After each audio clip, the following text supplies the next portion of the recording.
Hello. Yesterday was one of the hardest days of my life. Um, and I feel a little bit lost. I got some mail, so I wanted to come open mail with you guys. Um,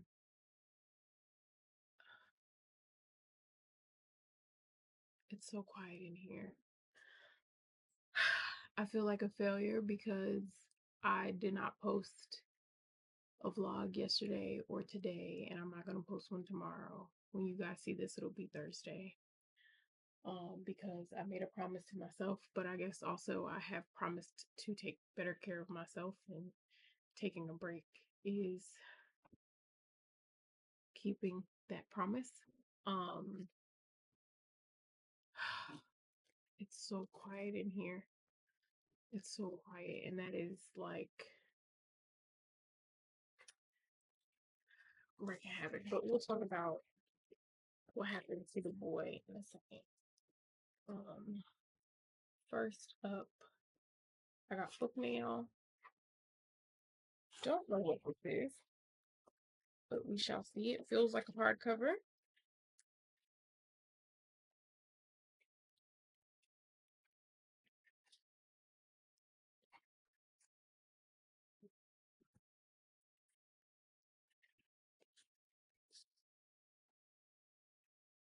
Yeah.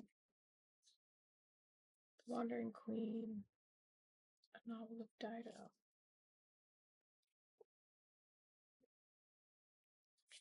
Oh, this is from Penguin Random House. So, The Wanderer's Queen.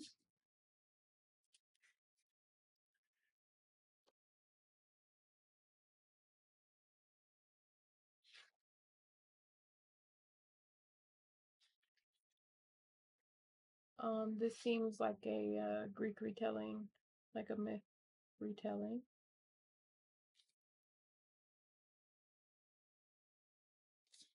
Fish Report. I don't remember if I requested this or not, or if they just sent it. Either way, Penguin Random House, I am grateful. This is from Dutton.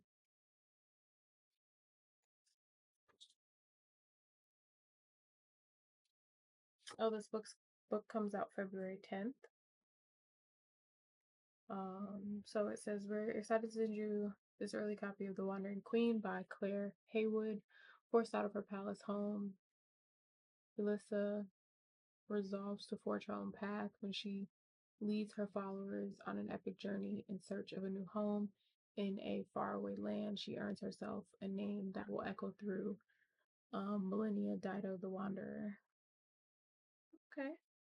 I don't think I've ever read anything by this author. The name looks familiar. Oh, I've seen her other two books, The Shadow of Perseus and Daughters of Sparta. I think I have Daughters of Sparta. I love a retelling. Maybe this will be something that I read over the next few days. It comes out in February, but if you guys have been following me for a while, you know that I um February is always going to be dedicated to Black History Month for me. Um so I'll probably post that in my stories now, and um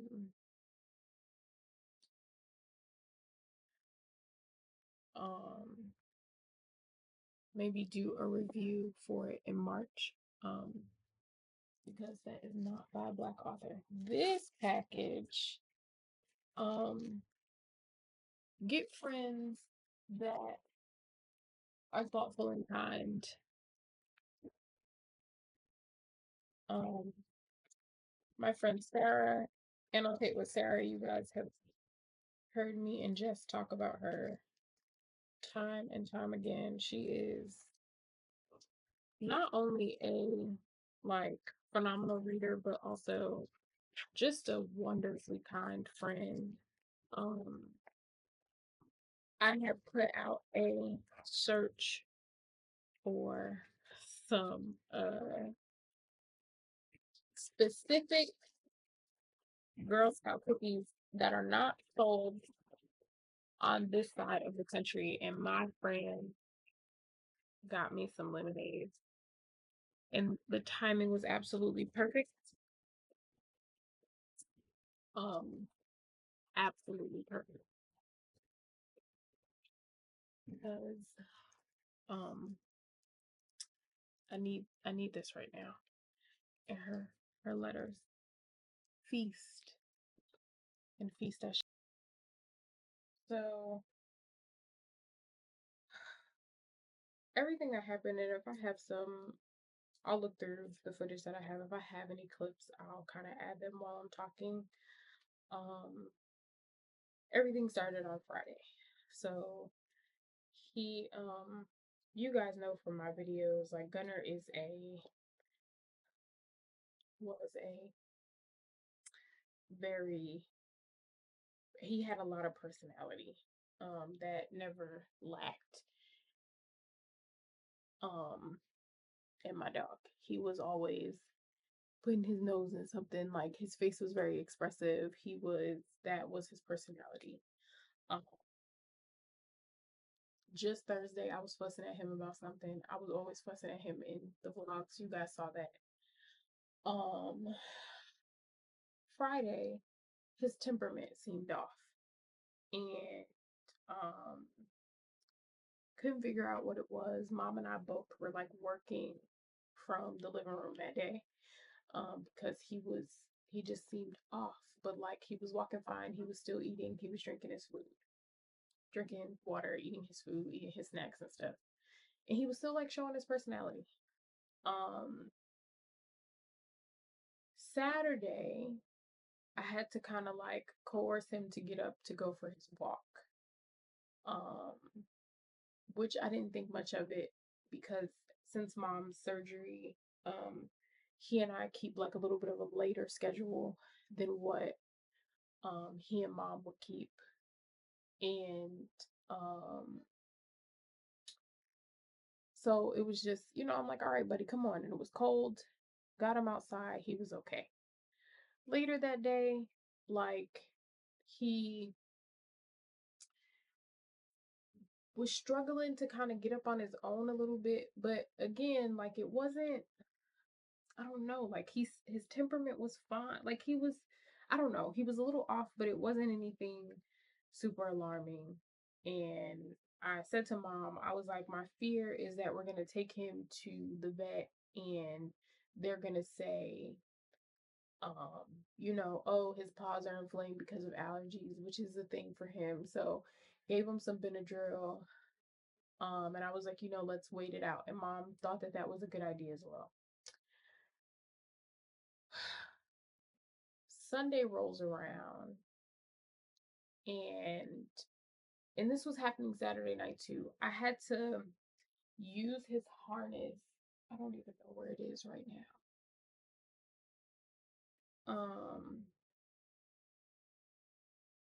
His harness had a handle on top of it, so I had to use his harness to help him stand up. But once I got him standing, he would walk fine. So we noticed, because it had snow, we noticed outside that there was like blood in one of his paw prints. So we were like, okay, it's definitely something with his paw. So yeah, that was Saturday. Yeah, that was Saturday because I went out and I got um this wound care stuff, and I got the like sticky bandage thing or whatever to wrap around his paw so he wouldn't lick the stuff off. Sunday in the morning, he was like the same, but by Sunday night, he started to like look like himself, and his temperament was a little bit better. I still had to help him up, but his temperament was a little bit better. And he looked like my baby, like he looked like himself. So I had hope that things were going to get better, that not going to the emergency vet was a good idea. Um, and then yesterday morning, it all went to shit. I don't want to cry on camera. I hate doing that. I hate when people sit in front of the camera and cry. I hate that. Um, So Sunday night, he let me know in his way that he wanted to get up on the couch. The couch is, y'all know that was his domain. Fine. I was able to put the harness on him, get him up on the couch, but his nose was pressed into the side of the couch, and I went to move him and he screamed, like literally, like something was hurting him. And I couldn't figure out what, because I was touching his legs still. That wasn't bothering him. Like I was like gently kind of like squeezing his feet and stuff, and he wasn't screaming then. So I didn't know what was wrong. Yesterday morning, Monday, I get up, I'm putting my clothes on, and I'm talking to him. Mom had fed him some bacon and brought his water bowl to him so he could drink. He was on the other end of the couch, so he had moved himself, which I thought was a good sign. And I tried to go put his harness on him, and wherever I grabbed, he was in pain and he bit my finger, and I freaked out on him. And I was just like, "You don't bite me. Like, what is wrong with you? Like, whatever." And I could see in his eyes like he was immediately sorry. Um, but I'm just like, "Buddy, like, what the fuck? Like, I can't help you if you're biting me or whatever." So I'm like, "Okay, I'm gonna need help to get him out of the house." Didn't know who else to call. I called animal control. And I'm like, "Hey, this is the situation that I have right now. Like, something is obviously wrong with my dog. I can't get him out of the house. Like, I can't, he won't let me get near him without getting aggressive. Is there something that you can do to help me?" So they said no. Um, because he's an owned dog, they legally can't touch him. If he was a stray, if he was lost, they could, but whatever. So I'm like, "Do you have any suggestions of what I can do?" I want to let you know that Clifton animal control was absolutely phenomenal. Everybody else, I'll explain. So she said to call the emergency vet place to see if they could prescribe me like one pill over the phone to like sedate him so that I could carry him in. They told me no. They told me that although they are an emergency place, they don't leave the hospital. So we would have to bring him in. I was on the phone sobbing because I'm like, "You don't understand. I physically cannot. There has to be an option." And they kept telling me no. They said that they were going to give me a list of mobile vets. They only gave me one phone number. The place that I called told me that they could help me tomorrow. This was Monday morning. I said, "He doesn't have until fucking tomorrow. He doesn't have until tomorrow." "Oh, well, we don't have anyone available." My dog is in distress. An animal is in distress. An animal is in distress. And this is no tea or no shade to white women. I mean, maybe it is. Y'all care more about animals than y'all do anything else. Y'all can help. Like, what are y'all talking to me about? So I'm freaking out. So I call animal control back because I'm like, "You have been the only person that's like offering me any kind of solutions or whatever." She bought me a muzzle. She bought me, it's actually, the stuff is still sitting right here. She bought me a lead. She bought me a muzzle. And she was like, "See if you can get it around his." I couldn't. The only thing that I was able to get over his head is we still had his cone from when he had surgery on his ear back in July. Okay. I'm talking to animal control and I'm like, "No one's helping me. Like, no one is offering me a solution. I can't move him without him screaming or anything. um what do you suggest?" And she was like, "You're not gonna like what I say." She was like, "I understand that he's a pit bull." She has a pit bull as well. She was like, "Are you okay with humane euthanasia?" And I said, "If that is the only option for him, I would prefer for him to be out of pain, because I don't want him." Like, he was laying on the floor whining the entire time. Like, he wasn't himself at all. Um, and he just was clearly in pain. Like, the only reason he ended up on the floor was because he slid his body down on the floor. So she was able to reach out to um the like foster animal hospital, and they were able to do a home um like an at-home euthanasia thing. So uh, we sat here with him, but we like scheduled that at around like 11:30. They didn't come until like 5:30. So mom and I just sat here with him, and like he had not gone outside to go to the bathroom because he could not walk. He could not move on his own. Um so it just was sad. Like I was able to get like puppy pads under him, and I kept telling him like, buddy, you're not gonna be in trouble. Like if you have to go, just go. He wouldn't. Um and yeah, the doctors that came were super nice, and understanding. Um and we're gonna have him cremated, and they'll do like his paw prints or whatever. But yeah, that's that's not something that I would wish on anybody. Like that was very traumatic. Um and I feel it's probably gonna take me a long time to not feel this way, but like I should have just taken him on Saturday. I was able to get him up. Like I should have taken him to the emergency vet on Saturday. And I said to Brittany, I said to my best friend, and I said to my mom, I was like, I don't want to take him and they tell me I have to put my dog down because I'm not ready to face that. And now my baby is gone. And this house has never been so quiet. We've had him since he was 6 weeks old. He turned 10 the week before last.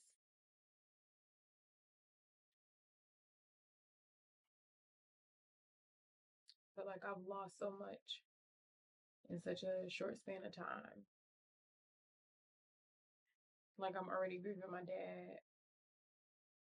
I'm already navigating the fact that my mom had cancer and waiting to find out what her genetic testing says so that we can figure out if I have to do the genetic testing and what that genetic testing will mean for me and my future, and and if I'm going to have to live with the fact that cancer is in my future or not, and and the fact that mom has to go through another surgery, and that's terrifying to me, and all of this stuff. Like I have all of this stuff back to back to back to back.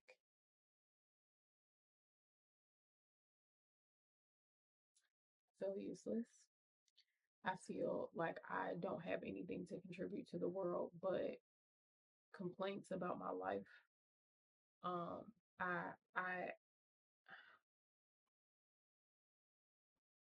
feel so dumb. I'm his mom. I should have known to take him sooner.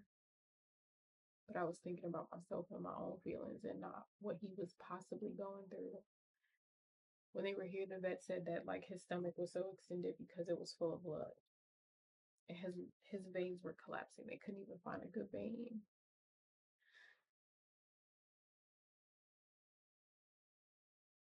I feel like it's my fault.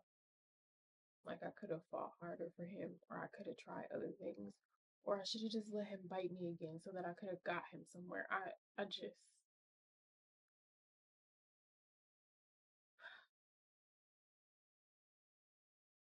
I feel inadequate.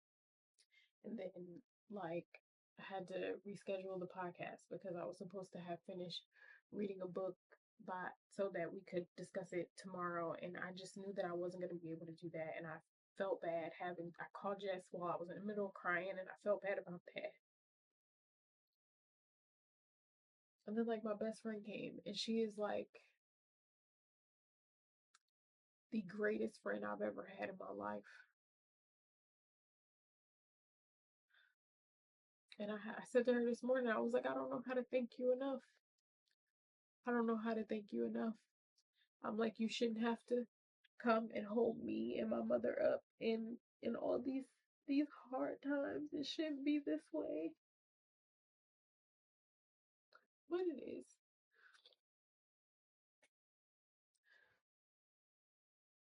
And all I have to offer is myself.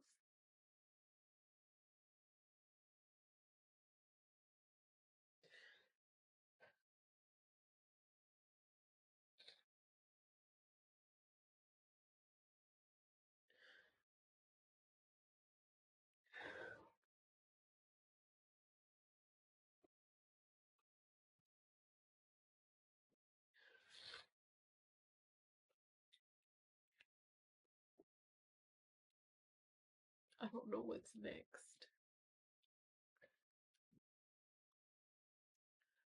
I'm going to keep my promise to myself that I'm gonna daily vlog every day. I'm gonna read my books and I'm gonna share them with you guys. I'm going to keep running the book club, and I guess together we'll figure out what life is going forward.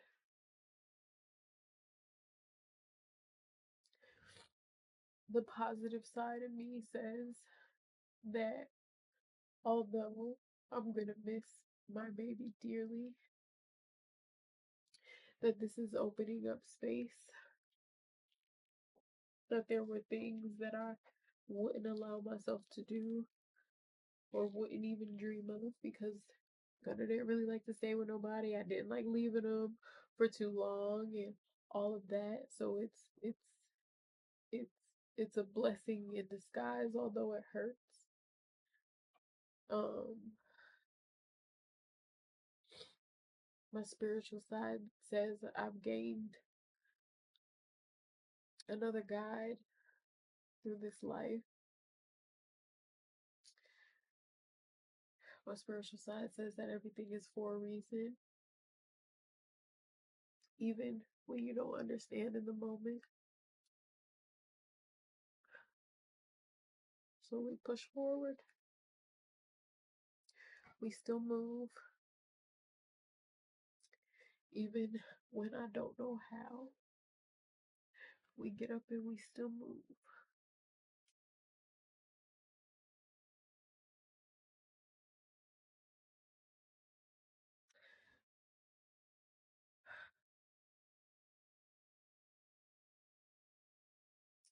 Whatever's on the other side is going to be beautiful.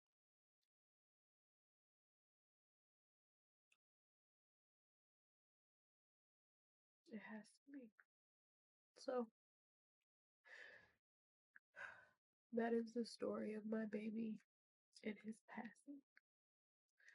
You guys loved him as much as I did, and he knew it. I told him how much he was loved up until his last breath.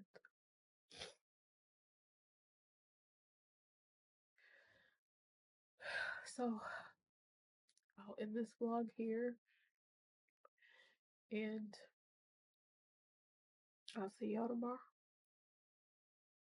Love you. Bye.